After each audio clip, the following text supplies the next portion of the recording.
Hello everyone, this is Subhadarshini. Welcome to study guides.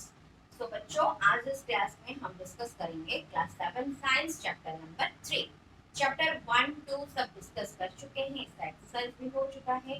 So come chapter number 3, जिसका नाम होता है फाइबर टू फैब्रिक। फैब्रिक कहाँ से आया? फाइबर से आया। तो कैसे फाइबर से फैब्रिक बनता है, उस सारे प्रोसेस को हम इस चैप्टर के थ्रू पढ़ेंगे। ठीक है। सो यहाँ पे मैं आपका एनसीईआरटी बुक से ही इम्पोर्टेंट जो पॉइंट्स होता है उसको ही नोट करके लिखती हूँ। तो अगर आप ये सबको भी नोट कर सकते हैं तो आपको बहुत ही फायदा मिलेगा। ठीक है। ये पूरा समरी जैसा होता है, उस सब पूरा एनसीईआरटी चैप्टर का, एक एक चैप्टर का जो भी मैं बोर्ड पे लिख के आपको समझाती हूँ, उसमें से आप पूरा चैप्टर को पा जाएंगे। ठीक है। देखो, some fibers obtained from plants। Class 6 के 6 का थर्ड चैप्टर जो होता है उसको याद करो। क्या फाइबर्स कहाँ से आता है? हम प्लांट से आता है। तो उसको क्या बोलेंगे? प्लांट फाइबर्स बोलेंगे। जिससे क्या एग्जाम्पल क्या क्या हो सकता है उसका? Cotton and jute. याद आया अभी? देखो, then wool and silk fibers are obtained from the animals। तो प्लांट से ये फाइबर बन रहा है, और एनिमल से क्या क्या फाइबर बन रहा है? एक वूल बन रहा है, अनदर इज सिल्क बन रहा है। ठीक है। तो वूल किससे बन रहा है? वूल is obtain from the fleece of sheep और yak। फ्लीस मतलब क्या होता है? हेयर होता है। ठीक है। किसका हेयर से बनता है वूल? sheep का और yak का हेयर से बनता है। ठीक है। So silk fibers come from cocoons of the silk moth। Silk जो होता है, एक मॉथ होता है, उसका कोकून से क्या बनता है? सिल्क बनता है। सिल्क का ड्रेस पहनते हैं मम्मी और दीदी कोई होंगे, तो वो क्या पहनते हैं? सिल्क का साड़ी पहनते हुए घर में। तो वो जो फैब्रिक होता है, सिल्क का फैब्रिक, वो कहाँ से आया? वो सिल्क मॉथ का कोकून से जो फाइबर बनेगा, उस फाइबर से बना हुआ फैब्रिक। क्लियर? सो अभी आओ एनिमल फाइबर यहाँ पर डिस्कस होगा, जैसा कि वूल। वूल के बारे में पहले डिस्कस करेंगे, उसके बाद हम सिल्क के बारे में डिस्कस करेंगे। तो वूल यील्डिंग एनिमल, वूल यील्डिंग एनिमल किसको बोला जाता है? जिससे हम वूल पाते हैं उसको बोलेंगे क्या? वूल यील्डिंग एनिमल। जैसे कि सीप हो गया, गोट हो गया एंड याक हो गया। इनमें से क्या बनता है? वूल का फाइबर आता है। These animals wear hair on their body। और ये तीनों का ये जो तीनों एनिमल होते हैं, इनका बॉडी में हेयर होता है। ऑब्वियसली होगा, क्योंकि हम पहले क्या पढ़े हैं? वूल फाइबर कैसे ऑब्टेन होता है? फ्लीस ऑफ द स्नेक और याक, यानी कि हेयर से। Then hair trap a lot of air. और इनका बॉडी में जो हेयर होता है वो किसको ट्रैप करता है? एयर को ट्रैप करके रखता है। Air is a core conductor of it, so air keeps this animal warm। देखो, इतना विंटर होता है फिर भी कोई सीप या याक, गोट, इनको हम स्वेटर पहनते हुए देखा है? हम लोग का हेयर क्या होता है? छोटा छोटा होता है, इसलिए यहाँ पे कम अमाउंट ऑफ एयर ट्रैप होता है। लेकिन इनका हेयर, जो एनिमल्स होते हैं, उनका हेयर बड़े बड़े होते हैं, तो क्या होता है? ज्यादा एयर इसमें ट्रैप होके रहता है। और एयर का काम क्या होता है? एयर होता है बैड कंडक्टर ऑफ हीट। तो कंडक्टर क्या होता है? जो सब्सटेंस के थ्रू हीट आता जाता करेगा, तो वो उसको बोला जाएगा कंडक्टर। लेकिन एयर क्या होता है? बैड कंडक्टर ऑफ हीट, यानी कि पोर कंडक्टर ऑफ हीट। यानी कि हमारे अंदर जो भी टेम्परेचर है वो कभी बाहर नहीं जा सकता। देखो, अभी टेम्परेचर कितना आता है? 41 डिग्री, 42 डिग्री अभी टेम्परेचर हो रहा है, इतना जो हमारा धूप हो रहा है। ठीक है।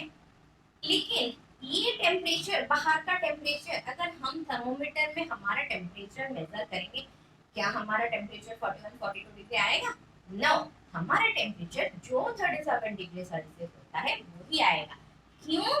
क्योंकि जो एयर पास से एयर होता है हमारे बॉडी में, और हमारा रूट्स में जो है एयर प्रेजेंट होता है, वो बाहर का जो भी हीट हो उसको अंदर नहीं आने देता है।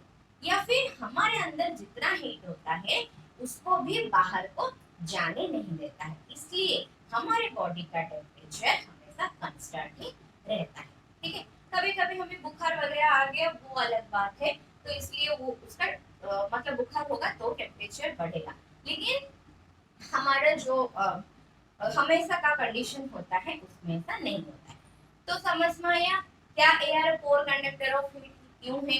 पोर कंडक्टर ऑफ हीट है इसीलिए उसका बॉडी का जो टेम्परेचर है वो बाहर को नहीं जा पाता है, इसलिए याक हो गया, गोट हो गया, सीप हो गया, अपना बॉडी कैसे रहता है?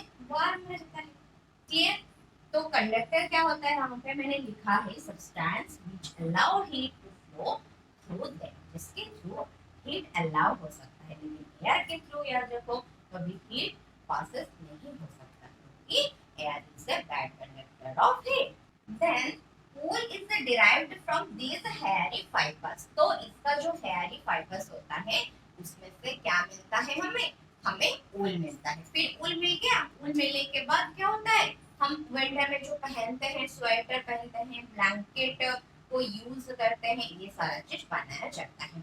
सो चलो अभी वो hairy fibers कैसे आता है उसको पढ़ेंगे।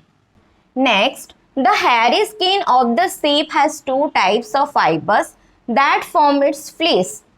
तो जो सीप हुआ, सीप का भी दो टाइप का हेयर दिखने को मिलता है, ठीक है, जिसमें क्या बनता है? ऊल का फाइबर मिलता है, ऊल मिलता है। तो इसमें भी दो टाइप का क्या क्या है? The coarse beard hair and second one is the fine soft under hair close to the skin. Skin में जो प्रेजेंट होता है वो सॉफ्ट होता है। खुद देखो आप लोगों का स्किन में जो हेयर प्रेजेंट होता है वो कितना सॉफ्ट होता है, लेकिन घर में जाकर पापा और दादाजी का जो बियर्ड होता है वो वाला हेयर देखोगे वो कितना रफ लगता है। ठीक है, वैसे क्या होता है, जो सीप हुआ, सीप का भी दो टाइप का हेयर है, एक होता है रफ वाला और एक होता है सॉफ्ट वाला। तो अब भी थोड़ा दिमाग लगाओ, तो हम जो स्वेटर पहनते हैं, ब्लैंकेट यूज करते हैं विंटर में, तो वो कौन सा हेयर से बना होता है? आप लोगों को अगर एक स्वेटर दिया जाएगा पूरा वो नरम, पूरा सॉफ्ट जैसा, पूरा टेडी बियर जैसे खेलते हो ना टेडी बियर के साथ, वो वाला जितना सॉफ्ट है वो वाला स्वेटर दिया जाएगा, आप लोग आराम से पहन के वो मजा लोगे। लेकिन रफ वाला कोई सा स्वेटर आपको दिया जाएगा, क्या आप पहनोगे? नहीं, क्योंकि वो हमें कंफर्टेबल नहीं लगेगा। तो इन दोनों हेयर से हम जो यूज करते हैं स्वेटर, वो कौन सा वाला हेयर से बना होता है? The fine soft under hair close to the skin. जो स्किन में प्रेजेंट होता है हेयर, सीप का हो गया, याक का हो गया, तो उनका स्किन वाला हेयर से ही हमारा ऊल बनता है।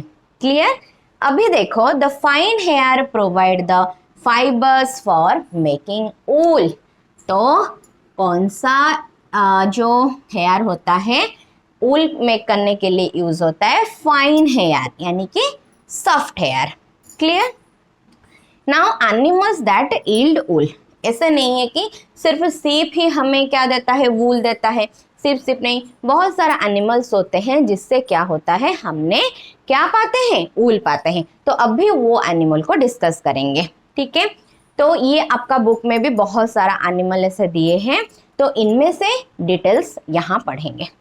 So the fleece of the sheep is not only a source of wool through wool commonly available in the market sheep wool। ऐसा नहीं है कि सिर्फ मार्केट में जो भी ऊल मिलता है सारे सीप का है। ठीक है, हम ऊल बोलते हैं लेकिन सारा ऊल सीप का ही नहीं है।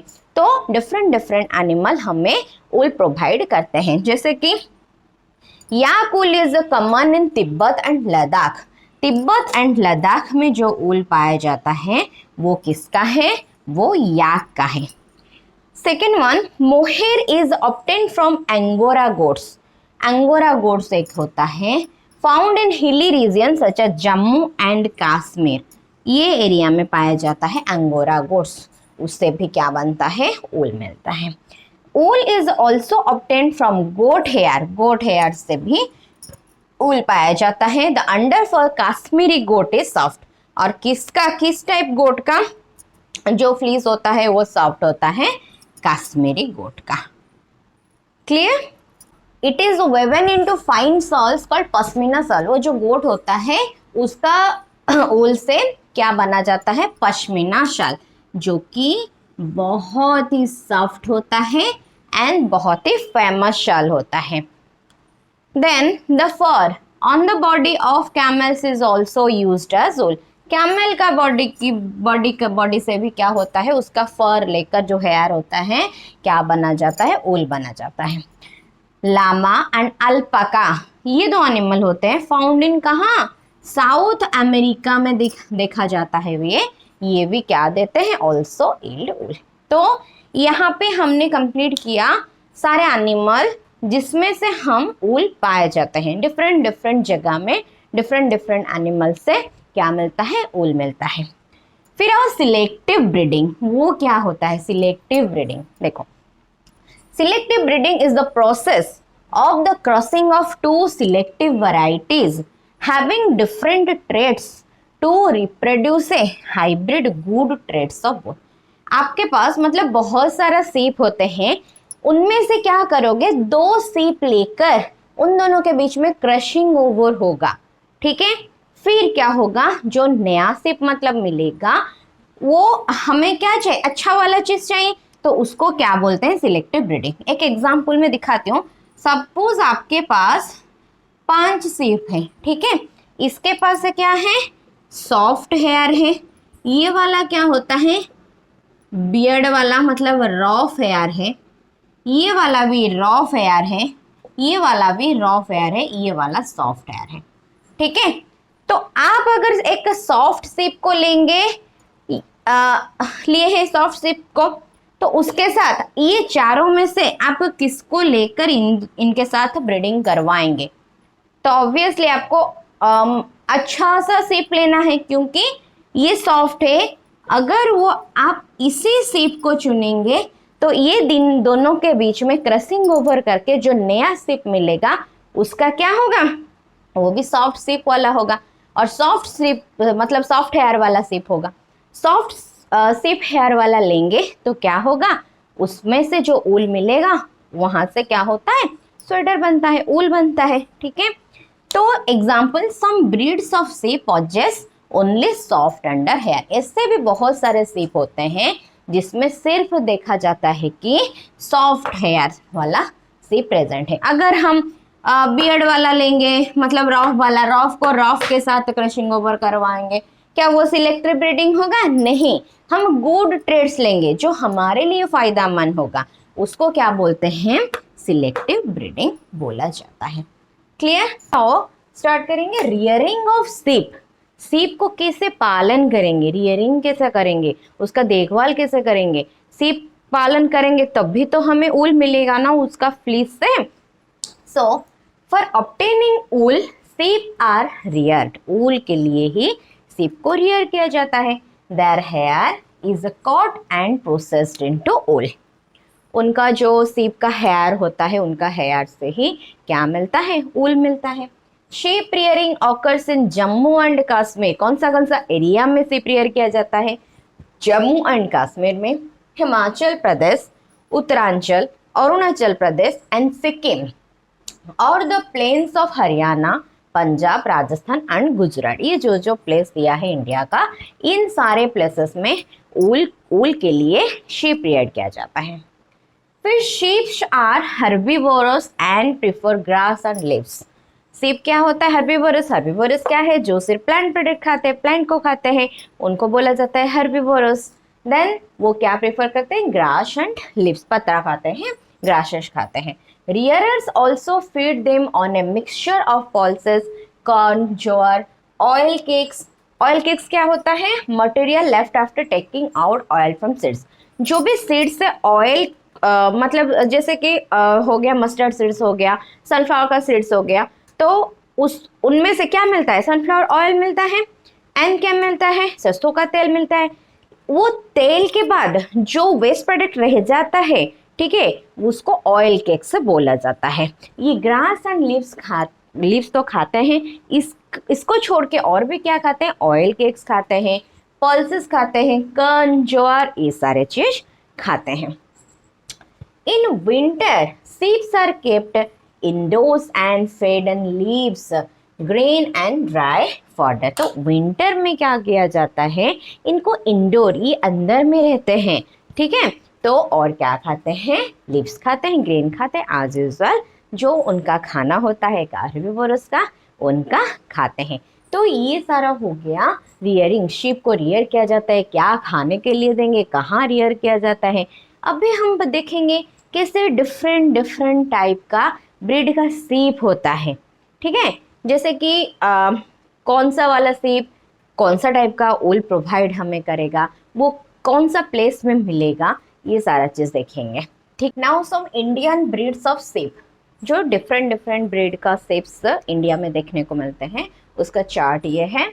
तो वन में लोही, लोही टाइप का ब्रीड होता है, इसका क्वालिटी ऑफ ऊल कैसा रहेगा, गुड क्वालिटी ऊल। कहाँ दिखाई दे रहा है, राजस्थान और पंजाब, इनको याद रखना है आपको। देन रामपुर बुशेर, ये ब्राउन फ्लीस, इसका फ्लीस का कलर ब्राउन कलर का, ये दिखाई दे रहा है, मतलब रियर किया जाता है उत्तर प्रदेश एंड हिमाचल प्रदेश। नंबर 3 नली कार्पेटोल, राजस्थान, हरियाणा, पंजाब में दिखाई देगा। देन बखरावाल, वो फॉर वुलन शॉल्स के लिए जम्मू एंड कश्मीर में दिखाई देगा। मरवारी टाइप का ब्रीड, वो कोर्स ऊल होता है, वो गुजरात में दिखाई देगा। एंड पठानवाली, वो फॉर हेजरी, वो गुजरात में दिखाई दे रहा है। ये जितना भी सारा सीप रियर किया जाता है, वंस द रियर सीप have developed thick growth of air, जब भी उनका मतलब पूरा शरीर में, पूरा बॉडी में एक मतलब बहुत ही सारा फ्लीज आ जाएगा, तो उनको क्या किया जाता है, here is shaved up, shaved up किया जाता है, किस लिए, फॉर गेटिंग ऊल के लिए, ठीक है। तो अभी हमने देखा कैसे सीप को रियर किया जाता है, कौन सा जगह में कौन सा टाइप का जो सीप होता है, ब्रीड होता है, रियर किया जाता है, एंड किस लिए रियर किया जाता है, उसको देखें। अब भी हम मेन चीज़ को देखेंगे इस टॉपिक में, जो फाइबर टू फैब्रिक, हमें जो फैब्रिक मिलेगा, जो इतना अच्छा सा स्वेटर पहनते हैं, शाल पहनते हैं, तो ये जो फाइबर से आया, ऊल फाइबर से आया, तो कौन सा प्रोसेस में, मतलब फ्लीश हेयर से ही कैसे ऊल बनता है, जो सीप होता है उसका याक होता है, उसका हेयर से कैसे हमें इतना सुंदर स्वेटर पहनने के लिए ऊल मिल जाता है, अभी वो टोटल प्रोसेस को अभी पढ़ेंगे। सो प्रोसेसिंग फाइबर्स इनटू ऊल, सीप का और एग का फ्लीस से, अभी वो हो गया फाइबर, वो फाइबर से किससे ऊल मिलता है, वो प्रोसेस को देखेंगे।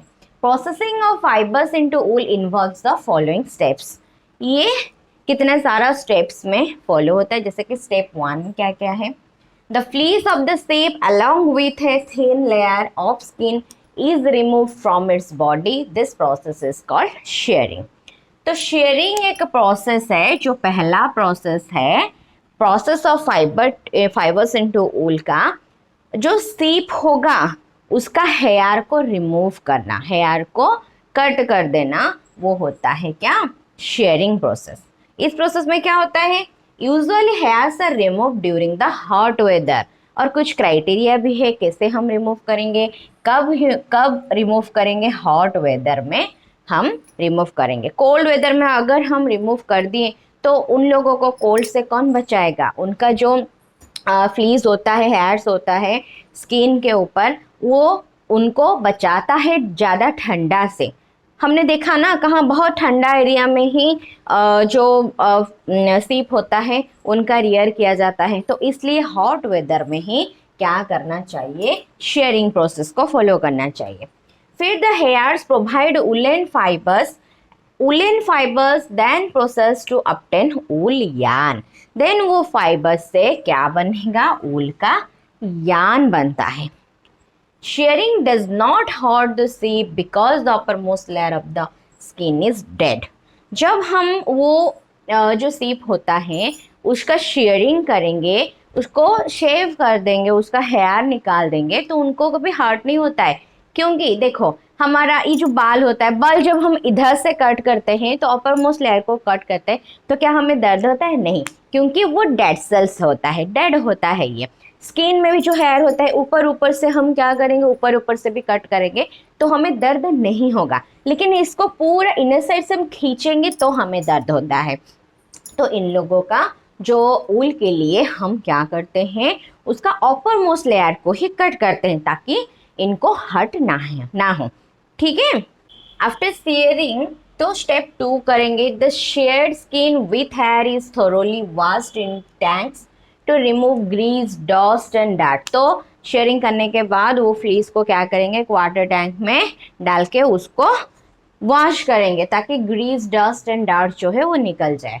This is called scoring. तो वो जो वाला प्रोसेस, धोने का प्रोसेस को क्या बोलते हैं, स्कोरिंग बोलते हैं। Now it is scoring is done by machine. जैसे हम हमारा जो ड्रेस होता है उसी ड्रेस को साफ करने के लिए अभी हाथ में कोई नहीं करता है, हम वो भी वॉशिंग मशीन आ गया है, जैसे वो मशीन में साफ हो जाता है, वो स्कोरिंग प्रोसेस करने के लिए अभी क्या होता है, मशीन में स्कोरिंग प्रोसेस होता है। फिर स्टेप 3 में क्या होता है, after scouring sorting is done. Sorting मतलब शर्ट करके रखना, जैसे कि सेग्रीगेट करके अच्छे से कौन सा मतलब किस टाइप का जो फाइबर है वो एक जैसा दिखता है वो अलग रहेगा, फिर और जो डिफरेंट वाला फाइबर होगा वो अलग रहेगा, इसे शॉर्टिंग करके रखना है। The hairy skin is sent to be a factory where hair of different textures are separated and sorted. तो क्या होगा, hair skin is send to factory को, नहीं तो फैक्ट्री को भेज देंगे, वहीं पे वो क्या करेंगे, जो डिफरेंट डिफरेंट टाइप का फाइबर होगा उसको अलग अलग करके शॉर्ट करके रखते हैं वो लोग। फिर स्टेप 4 में the small floppy fibres called burrs. जो फ्लॉपी फाइबर और फ्लॉपी जैसे जैसे फाइबर होगा उसको बर्स बोलते हैं। Are picked out from the hair. वो हेयर से क्या करेंगे, मतलब पूरा हेयर से क्या होगा, फ्लॉपी जैसा निकलेगा, तो उसको भी अलग करके क्या करेंगे, फिर धोएंगे। The fibres are scouring again, फिर से स्कोर किया जाएगा एंड सुखा दिया जाएगा, ड्राइड कर दिया जाएगा। This is the wool ready to be drawn into fibre. अभी क्या हो गया, अभी हमारा फाइबर से ऊल अभी आया, ठीक है। तो शेयरिंग, शेयर के बाद स्कोरिंग, स्कोरिंग के बाद क्या किया हमने, उसको जो शॉर्टिंग करके रखा, फिर देखा कि नहीं कुछ फ्लॉपी फाइबर्स रह जाता है, उसको फिर से स्कोरिंग प्रोसेस किया, सुखा दिया, उसके बाद अभी हमारा रेडी हो गया हमारा क्या, वूल। अभी दिस इज द वूल, अभी वूल रेडी हो गया। नेक्स्ट स्टेप है 5 number step. The fibres can be dyed into various colours as the natural fleece of the sheep and goats is black, brown और वाइट। देखो हमने जो स्वेटर पहनते हैं पिंक कलर का पहनते हैं, स्किन कलर का भी पहनते हैं, then black, white, red, grey, बहुत सारा पर्पल, ऐसे बहुत सारा कलर का पहनते हैं। तो हमें पता है जो गोट्स एंड शीप होता है उनका हेयर कौन सा कलर का हो सकता है, ब्राउन कलर का, ब्लैक एंड वाइट, ये तीनों कलर्स ओरिजिनल है। लेकिन हम जो स्वेटर, शाल ग्रीन कलर का और रेड कलर का, ये सारा कलर का यूज़ करते हैं, वो कैसे होता है, हम उसको क्या करते हैं, उनको डाई करते हैं। देखा, कलर में उसको क्या किया जाता है, वो ऊल को डाई किया जाता है ताकि वो अलग अलग सुंदर दिखे और हम जाकर हमारा जो पसंद होगा जो कलर, उसी कलर का चीज़ मार्केट से ले आते हैं एंड यूज़ करते हैं, ठीक है। फिर स्टेप 6 में क्या होता है, द फाइबर्स आर स्ट्रेटेंड। अभी वूल हो गया, ऊल का कलर भी दे दिया, अभी स्ट्रेट करके क्या करेंगे, combed and rolled into yarn. उसको रोल करके यार्न में कन्वर्ट करेंगे। जैसे क्लास 6 में देखा था यार्न कैसे बना, कहाँ से, कॉटन से, जूट से। अभी क्या हो गया, यार्न के फॉर्म में आ गया कौन, ऊल। उसके बाद क्या होगा, जो भी स्वेटर एंड शॉल ये सब क्या होगा, फैक्ट्री में बन पाएगा और हम लोग यूज़ कर पाएंगे। फिर the longer fibres are made into wool. जो लंबा लंबा फाइबर होगा वो स्वेटर के लिए, and the shorter fibres are spun and woven into woollen cloth. और जो छोटा छोटा फाइबर्स होगा वो वुलन क्लॉथ के लिए यूज़ होता है। तो ये रहा आपका पूरा process of the fibres into wool, जिसको हमने कंप्लीट किया अप टू 6 स्टेप में। क्लियर, ये एक लॉन्ग क्वेश्चन आ सकता है 5 मार्क्स का, तो इसको आराम से पढ़ना, तो इसका स्टेप याद रखना, शेयरिंग, स्कोरिंग, देन उसके बाद फिर से क्या होगा, फिर से हम उसको शॉर्टिंग करेंगे, शॉर्टिंग करने के बाद उसको कलर किया, कलर करने के बाद उसको रोल किया, फिर हमको हमारा यार्न मिल गया। ठीक है, अभी उसको देखेंगे एक छोटा सा फ्लो चार्ट में कैसे हम इसको आसान से याद रखेंगे।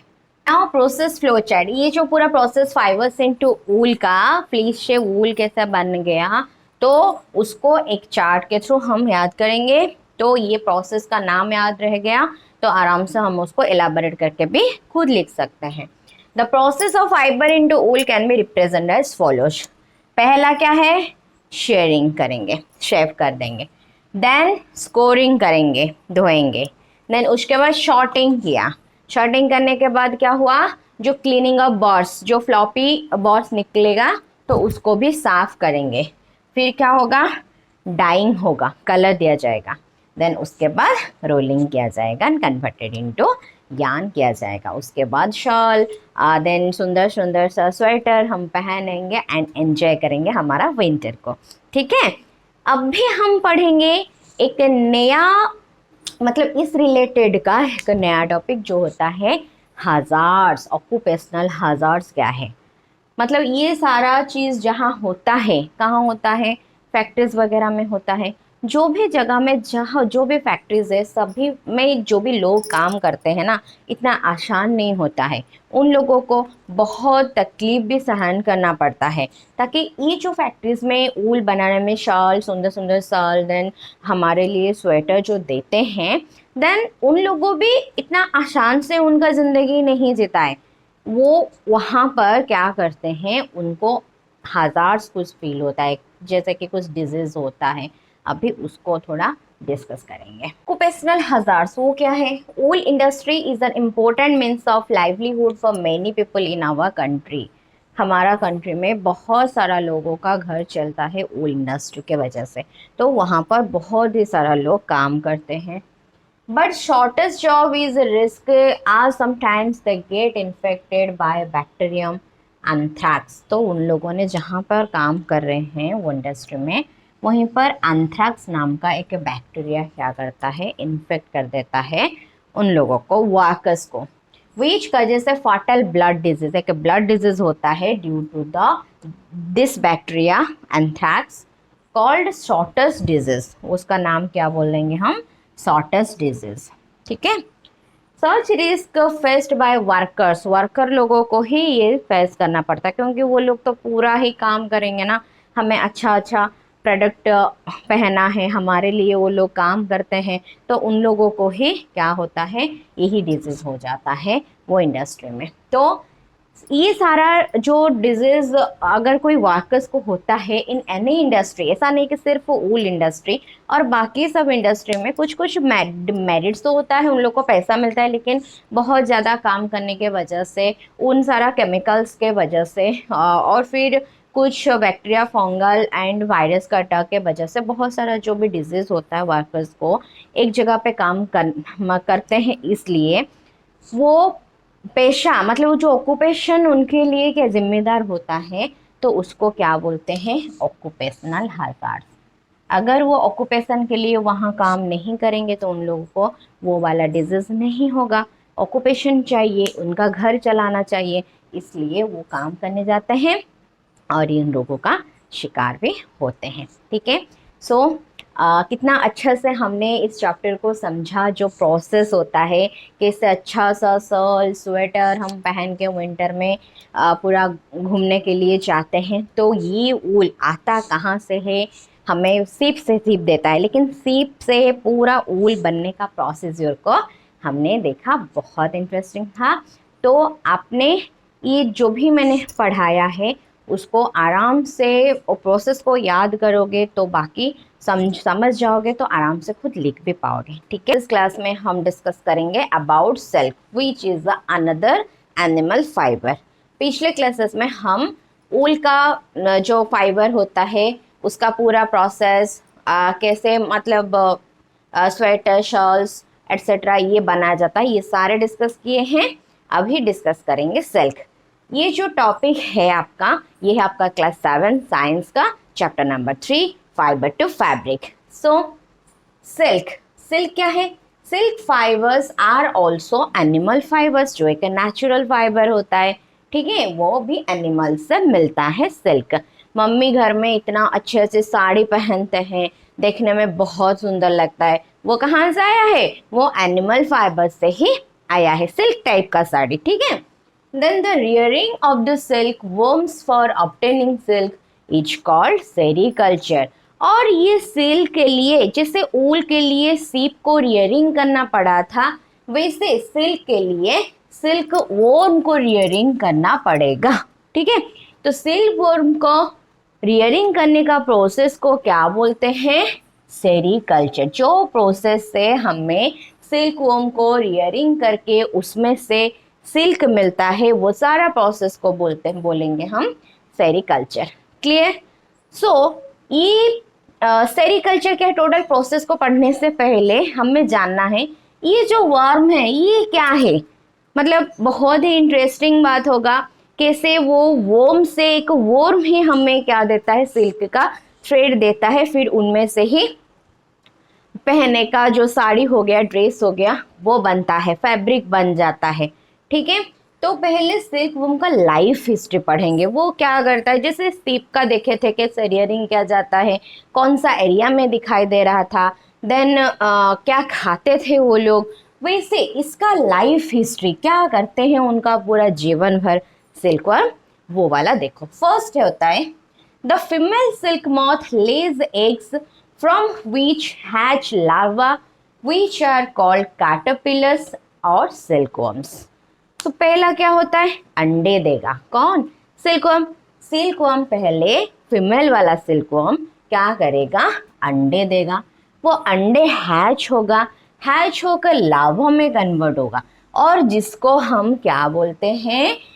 कैटरपिलर्स। और सिल्कवर्म मतलब सिल्कवर्म को हम कैटरपिलर्स बोल सकते हैं। क्लियर? तो फीमेल सिल्कवर्म ने अंडे दिया, वो बैच हुआ, कन्वर्ट हो गया लार्वा फॉर्म में, और उसी लार्वा को हम बोलते हैं सिल्कवर्म और कैटरपिलर, ठीक है। फिर क्या होगा? देखो वो आ गया, सिल्कवर्म आ गया। They grow in size, and जैसे बच्चों छोटे से बड़े होते हैं वैसे उसका साइज भी ग्रो होगा। And when the caterpillar is ready to enter the next stage of its life history called pupa, then next stage को आएगा। मतलब छोटा सा लावा था, लावा से ये नेक्स्ट साइज मतलब ग्रो करके और एक स्टेज को जाएगा, जिसको प्यूपा बोलते हैं, यानी रेस्टिंग स्टेज, वो थोड़ा रेस्ट करेगा वहीं पे। It is first weaves a net to hold itself, ठीक है। प्यूपा स्टेज को आ गया। प्यूपा स्टेज को आने के बाद वो क्या करेगा?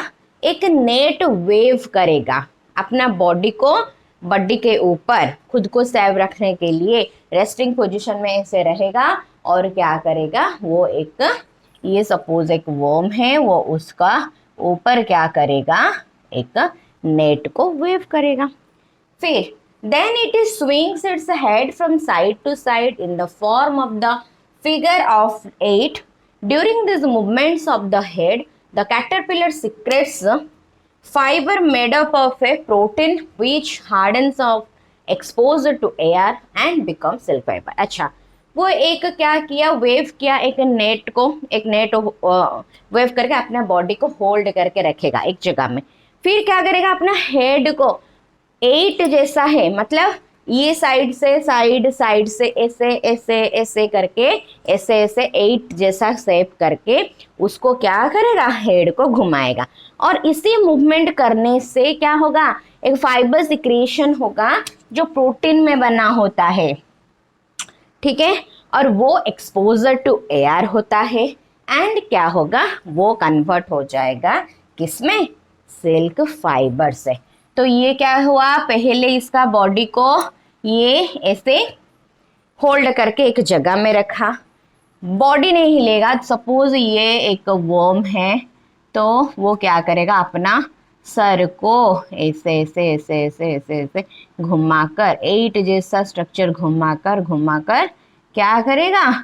एक प्रोटीन सिक्रेशन होगा, एक्सपोजर टू लाइट होगा, एयर होगा, लाइट नहीं, तो वो क्या होगा, उसको उसमें से क्या निकलेगा, ये जो है ये प्रोटीन से जो निकलेगा उसको क्या बोला जाएगा, उसको सिल्क का फाइबर बोला जाएगा। ठीक है, तो तीनों पॉइंट क्या है, अंडे दिया, अंडे देने के बाद लावा में कन्वर्ट हुआ जिसको हम सिल्कवर्म बोलेंगे, फिर प्यूपा स्टेज को आएगा, रेस्ट करेगा, रेस्ट करने के बाद वो क्या करेगा, आपको होल्ड, खुद को होल्ड करके रखेगा एक नेट वेव करके, फिर सर को घुमाएगा, सर घुमाने के बाद क्या होगा, सिक्रेट करेगा एक प्रोटीन का फाइबर सिक्रेट करेगा, फिर वो क्या होगा, देन उसको बोलेंगे, उसी से ही क्या होगा, सिल्क मिलेगा। ठीक है, उसको बोला जाएगा silk fibre. Point, soon the caterpillar completely covers itself by silk fiber and turns into pupa. This covering is known as cocoon. तो वो हेड को ऐसे 8 के तरफ घुमा घुमा के क्या करेगा, पूरे तरफ, सपोज ये है सिल्कवर्म, ये अपना बॉडी को पूरा हेड को, सर को घुमा घुमा के ये चारों तरफ क्या करेगा, पूरा कंप्लीटली कवर कर देगा सिल्क फाइबर से, एंड जिसको बोलेंगे हम क्या, कोकोन। ठीक है, फिर the further development of pupa, pupa एक जगह पे है, मतलब प्यूपा का पोजीशन जो स्टेज होता है क्या है, वो कैटरपिलर जब पूरा एक जगह में स्टे करके रहेगा, होल्ड होकर रहेगा, ठीक है, नेट उसको होल्ड करके रखेगा, तो प्यूपा इनटू मॉथ, देन वो मॉथ में कंप्लीटली, मॉथ में कंप्लीट हो जाएगा, कंटिन्यूस इनसाइड द कुकुन, वो कुकुन के अंदर, ये चारों तरफ क्या हो गया, सिल्क का फाइबर है, ये बीच में क्या है, वो प्यूपा कंडीशन में था, कौन, कैटरपिलर, देन वो इसी में ही मॉथ में कन्वर्ट हो जाएगा। ठीक है, तो ये रहा पूरा total process of life history of silkworm, कैसे वो सिल्कवर्म अंडा देता है, फिर उसका कैटरपिलर बनता है, फिर वो कन्वर्ट होता है प्यूपा से मॉथ को। तो शॉर्ट में लेइंग एग्स, अंडे दिया, फिर प्यूपा कंडीशन, रेस्टिंग कंडीशन हो गया। ठीक है, नेट, एक नेट को वेव किया खुद को होल्ड करके रखने के लिए, फिर क्या हुआ, कोकून, सर घुमा घुमा कर सिल्क का फाइबर अपने चारों तरफ मेड करेगा जिसको कोकून बोला जाएगा, फिर उसके अंदर ही ये मॉथ में कन्वर्ट हो जाएगा। तो ऐसे ही होता है लाइफ हिस्ट्री ऑफ कौन, सिल्क का लाइफ हिस्ट्री। ठीक है, और जैसे सीप भी देखा था, बहुत वैरायटीज ऑफ सीप, अभी देखेंगे क्या क्या वैरायटीज ऑफ सिल्क दिखाई देता है, उनका भी तो वेरिएशन होगा, डिफरेंशिएशन होगा। Now different varieties of silk moth, किस किस टाइप का सिल्क मॉथ दिखाई देता है। There is a variety of silk moths which look very different from one another. Varieties तो इसीलिए है ना, क्योंकि एक दूसरे से अलग दिखेंगे। And the silk yarn they yield is different in texture, जो अलग अलग होंगे उसका अलग अलग टेक्सचर का भी यार्न मिलेगा। ठीक है, जैसे कि किसी से कोर्स वाला मिलेगा, किसी से स्मूथ वाला, किसी से शाइनी वाला। तो चारों टाइप का क्या दिखाई देता है, सिल्क मॉथ दिखाई देता है। एक टशर सिल्क, सेकंड में मुगा सिल्क, थर्ड में कोशा सिल्क, एंड फोर्थ में मलबेरी सिल्क। एंड जो मलबेरी सिल्क होता है वो मोस्ट कॉमन होता है, मतलब चारों तरफ ये सिल्क का क्या है, ज़्यादा लोग इसी सिल्क को ही यूज़ करते हैं, एंड ज़्यादा रियरिंग सिल्क मॉथ मलबेरी का ही किया जाता है। सो देखो मलबेरी सिल्क के बारे में, the most common silk moth is the mulberry silk moth. जो चारों टाइप का सिल्क मॉथ हमने देखा, सबसे कॉमन मॉथ क्या होता है, mulberry silk moth. The silk fibre from the cocoon of this moth is soft, cocoon से जो फाइबर मिलता है इसी मॉथ से, मतलब मलबेरी मॉथ से, वो कैसा होता है, वो सॉफ्ट होता है, लस्चरस होता है, एंड इलास्टिक होता है। लस्चरस मतलब शाइनिंग करना, ठीक है, देन इलास्टिक भी होता है, and can be died in beautiful colours, और उसको डाइड हम कर सकते हैं ब्यूटीफुल कलर्स में। Now sericulture, what is sericulture, जब सिल्क के बारे में बताया था तो सेरीकल्चर क्या होता था, दो sericulture is the process of cultivating silkworm and extracting silk from them. जो प्रोसेस से कल्टिवेटिंग किया जाएगा सिल्कवर्म को, एंड उन्हीं से सिल्क का फाइबर हम एक्सट्रैक्ट कर सकते हैं, उसी प्रोसेस को बोलेंगे sericulture. Clear. China leads the world in silk production, ये याद रखना, सबसे ज़्यादा प्रोडक्शन कहाँ होता है, वर्ल्ड में चाइना में। India also ranks among the leading silk producing countries. India भी कुछ कम नहीं है। इंडिया जो भी बहुत ज़्यादा मतलब बहुत सारा कंट्रीज के अंदर भी इंडिया आता है जिसमें बहुत ज़्यादा सिल्क का प्रोडक्शन हो रहा है। Now from cocoon to silk, तो कुकुन टू सिल्क फाइबर कैसे बनेगा वो प्रोसीजर देखेंगे। रियरिंग सिल्कवर्म मतलब कैसे हम सिल्कवर्म को पालन करेंगे, उसका देखभाल करेंगे, उसके बाद ही तो हमें कोकुन मिलेगा ना। कुकुन से हम सिल्क फाइबर बनाएंगे। तो रियरिंग ऑफ सिल्कवर्म क्या होता है? A female silk moth lays hundreds of eggs at a time. एक बार में वो हंड्रेड्स ऑफ एग्स देता है। The eggs are stored carefully on strips of cloth और paper and sold to silkworm farmer. और वो अंडे को कहीं वो फट ना जाए इसीलिए केयरफुली उसको कोई पेपर में या फिर क्लॉथ में हम रखेंगे। उसके बाद सिल्कवर्म जो फार्मिंग करते हैं वो फार्मर्स को हम दे देंगे। The farmers keeps eggs under hygienic conditions and under suitable conditions of temperature and humidity. Then farmer वो क्या करेंगे, उनका काम है वो अंडे उन लोग को मिल गया तो उनसे क्या करेंगे, अच्छा सा क्लाइमेट होना चाहिए, सुइटेबल कंडीशन, जो हाइजीनिक कंडीशन होना चाहिए, कहीं वो अंडे खराब ना हो जाए, इसलिए वो क्या करेंगे उसको टेम्परेचर अच्छा सा एंड ह्यूमिडिटी अच्छा देखकर उसका देखभाल करेंगे। कौन? Farmer. The eggs are warmed to a suitable temperature for the larva to hatch from दे।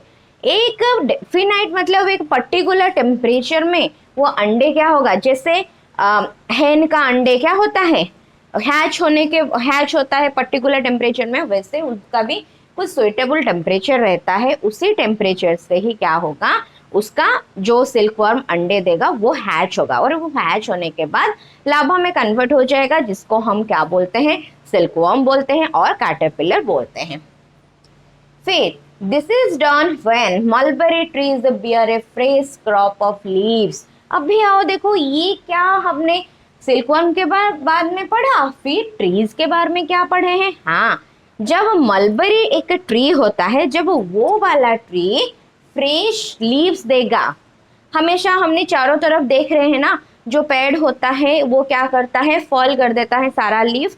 फिर क्या होता है, जब बारिश का पानी आता है फिर उसका धीरे धीरे से पत्ते ग्रीन ग्रीन कलर का नया उड़ता है। वैसे जब मलबेरी एक ट्री होता है, वो वाला ट्री अपना फ्रेश क्रॉप लीव्स मतलब अच्छा सा नया फ्रेश लीफ देगा, उसी टाइम में ही क्या होना चाहिए, वो एग फट के हैच होकर उसमें से क्या होना चाहिए, सिल्कवर्म आना चाहिए। क्योंकि उसका ग्रोथ कहाँ होगा, इसी ट्री का पत्ते खाने पर होगा। जैसे हम लोग का कुछ खाना का चीज़ होता है, हाँ ये हमारे लिए हमारा फूड है, हम खाते हैं फिर हमारा ग्रोथ होता है, वैसे सिल्कवर्म किस ट्रीज को खाते हैं, मलबेरी ट्रीज को खाते हैं।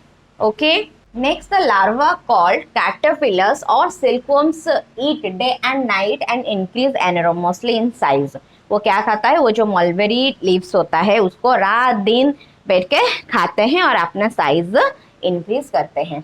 The larva are kept in clean bamboo trays along with freshly chopped mulberry leaves. और एक बाम्बू ट्रे में क्या होता है, उन जो कैटरपिलर्स होते हैं उनको रखा जाता है, किसके साथ, फ्रेश लीफ के साथ। मतलब वो मलबेरी लीफ को कट करके चॉप्ड करके उसको रखेंगे और वो ट्रे पर मलबेरी सिल्क को रखेंगे ताकि वो खाकर क्या होगा, उनका ग्रो होगा। आफ्टर 25 to 30 days, 25 के 30 दिन के बाद, the caterpillar stop eating and move to a tiny chamber of bamboo in the tray to spin cocoons. 25-30 दिन खाने के बाद, उनका साइज ग्रो होने के बाद, डेवलपमेंट होने के बाद वो क्या करेंगे, वो एक छोटा सा चैम्बर देख के उसी बाम्बू में घुस जाएंगे और वहां पे बैठ के अपना कोकून बनाएंगे। कोकून का प्रोसीजर मैंने बताया था, वो कैसे अपना हेड को, सर को ऐसे एट के तरह घुमा घुमा कर क्या करेंगे, बनाएंगे, कोकून्स बनाएंगे। फिर द कैटरपिलर और silkworm spins the cocoon inside which develop the silk moth. फिर वो कोकून रहा, कोकून के अंदर वो कैटरपिलर किस में कन्वर्ट हो जाएंगे, मॉथ में कन्वर्ट हो जाएंगे। ये रहा कैसे रियरिंग किया जाता है, कैसे पालन करेंगे, देखभाल कैसे सिल्कवर्म का किया जाता है। प्रोसेसिंग ऑफ सिल्क, वो सिल्क का प्रोसेस, वो रियरिंग तो कैसे किया गया, मौत में किस तरह कन्वर्ट हो गया, कुकुन कैसे मिला, उसको देखें। अभी प्रोसेस, वो सिल्क में प्रोसेस, जो ड्रेस हम पहनते हैं, फैब्रिक जो मिलता है हमें, सिल्क मिलता है, वो प्रोसेस को देखेंगे।